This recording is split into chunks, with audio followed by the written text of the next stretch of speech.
Hi, I'm William White, Music Director of Orchestra Seattle and the Seattle Chamber Singers, here to tell you a little bit about our 2019-2020 season. This season marks OSSCS's 50th year of making music in Seattle, and to that effect, I have programmed a season of major works which I've entitled Monuments. One thing that's so special about OSSCS is its history of giving world premieres, especially of composers who are real collaborators with the group.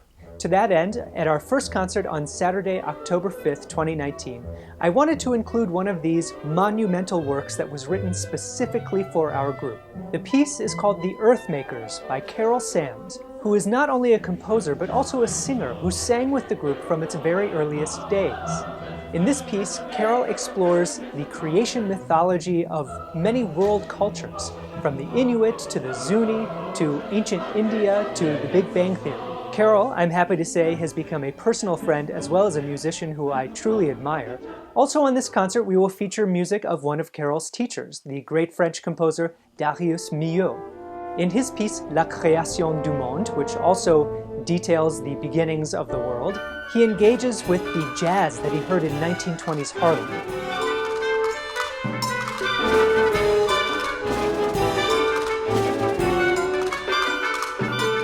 What better way to start the season than with a brand new piece of music? We will be giving the world premiere of a piece that we are commissioning from a composer named Carlos Garcia. He's played violin with us in the orchestra and in chamber music, so we're continuing that legacy of collaborating with composers who play a role with the group itself. Our second concert on Saturday, November 3rd is titled Memorials, and this will also feature a world premiere, this time by Huntley Beyer, another one of these composers who played a role in OSSCS's history. Huntley was an oboist in the orchestra for a number of years. His piece is titled Circumference, and it's written specifically in honor of OSSCS's founder, George Shangro.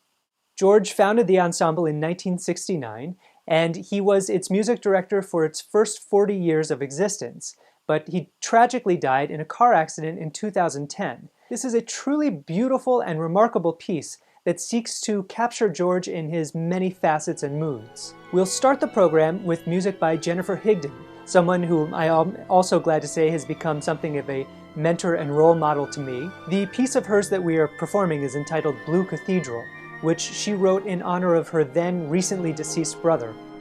And for me, this piece kind of symbolized the journey of life, moving from an introspective point in youngness and youth to a more extroverted point of knowing all kinds of individual people and also knowledge. And it's also kind of the journey of what happens after life as well.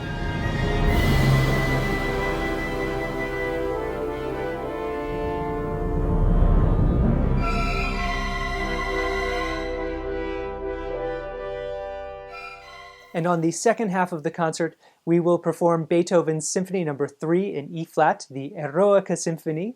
The great story about this is, of course, that he originally wrote the piece for Napoleon when he thought that Napoleon was the great liberator, but when Napoleon decided to crown himself Emperor of Europe, Beethoven, in a fit of rage, crossed out the dedication to Napoleon on the cover page, and he instead changed the dedication to the memory of a great man.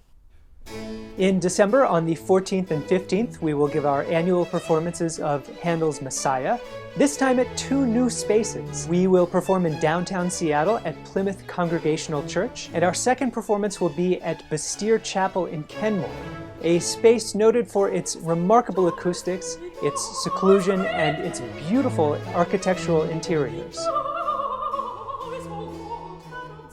The fourth concert of the season is entitled Ancestors, and here I wanted to chart the path of great composers who have really admired and been inspired by one another. We will be very happy to welcome the principal clarinetist of the Seattle Symphony Orchestra, Ben Lulich, to perform Mozart's Clarinet Concerto, and the main work will be by a composer who was a great fan of Mozart's, Igor Stravinsky.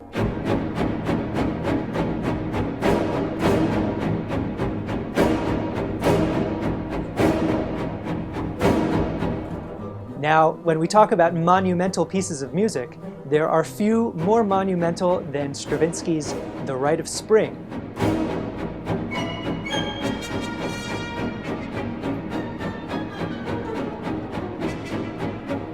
The program will begin with music of a very young composer who is something of an expert in the music of Stravinsky, the Rite of Spring in particular. His name is Quinn Mason, and he is a composer and conductor who is really starting to make a name for himself in the classical music field. Now, I have worked with a lot of young composers and conductors in my time, but I have rarely seen a composer make such tremendous leaps and bounds in their individual voice and maturity as I have with Quinn. So it will be a real excitement to see what he has in store for us when he conducts this world premiere.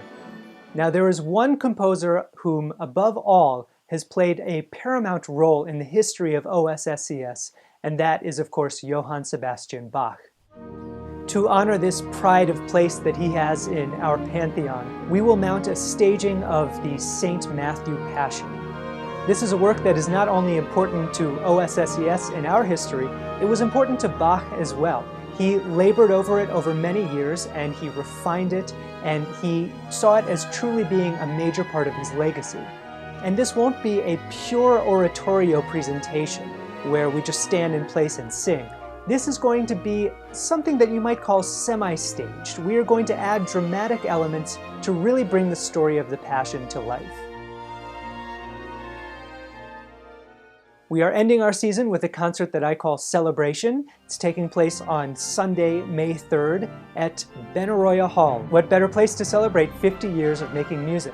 The first half of the concert features three composers who are rather important to OSSCS, especially recently. We start off with music by Robert Keckley. Bob is the third of this great triumvirate of what I call our house composers. We will perform his setting of the 100th Psalm.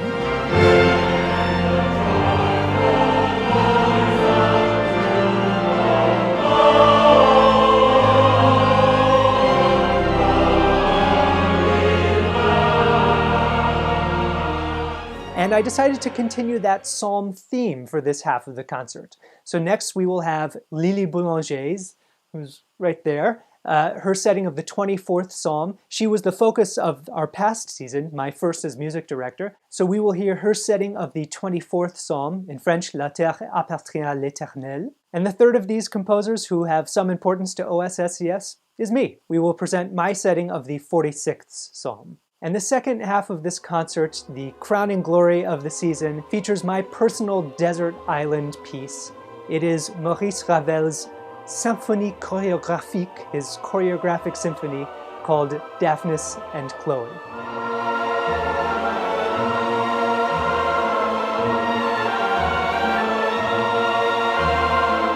This is to me one of the most remarkable pieces of music ever written.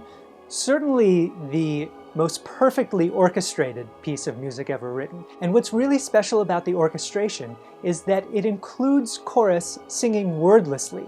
They sing all oohs and ahs. And so in a way, the voices blend into the orchestra like another instrument. And I think that that is the perfect note to end our season on. This idea of voices and instruments blending into perfect harmony in one of the most thrilling pieces of music in the repertoire.